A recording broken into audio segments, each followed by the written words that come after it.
হরে কৃষ্ণ। কেমন আছো বন্ধুরা? আশা করছি সকলেই সুস্থ আছো, ভালো আছো গোবিন্দর কৃপায়। সামনে আসতে চলেছে রথযাত্রা। রথযাত্রা কবে, উল্টো রথযাত্রা কবে, সে সমস্ত কিছু জেনে নেব আজকের এই ভিডিওতে।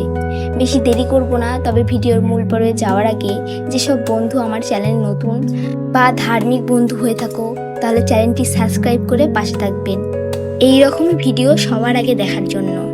প্রভু জগন্নাথ দেবের অশেষ কৃপা পেতে কমেন্ট বক্সে লিখুন জয় জগন্নাথ।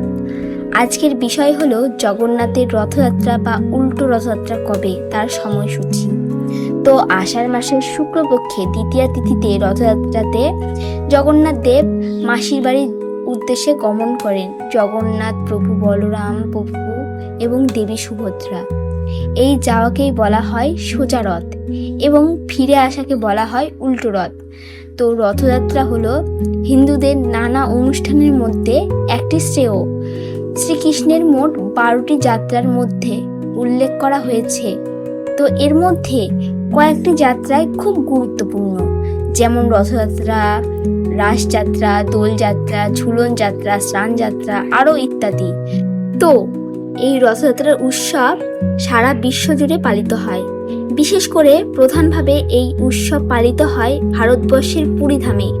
জগন্নাথ পুরীতে স্নানের পুণ্য দিনে 108 ঘড়া জল দিয়ে স্নান করার পরে জগন্নাথ প্রভু, বলরাম প্রভু এবং দেবী সুভদ্রা অসুস্থ হয়ে পড়ে।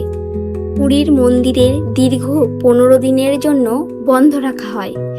15 দিন পর সম্পূর্ণ সুস্থ হয়ে ভক্তদের দর্শন দেবার জন্য প্রভু জগন্নাথ দেব নিচে নেমে আসে। একেই বলা হয় রথযাত্রা। তো রথযাত্রা 2025 সালে কবে পড়েছে? পঞ্জিকা অনুসারে রথযাত্রা পালিত হবে 27 জুন 2025 শুক্রবার।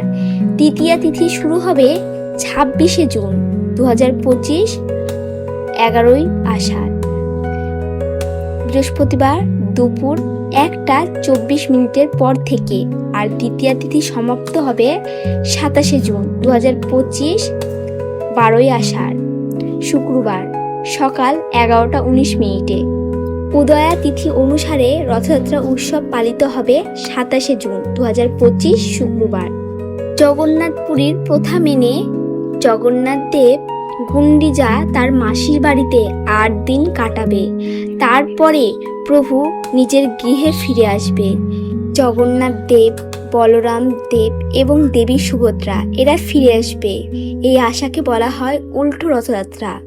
তো উল্টো রথযাত্রা পালিত হবে 4ই জুলাই 2025 শুক্রবার।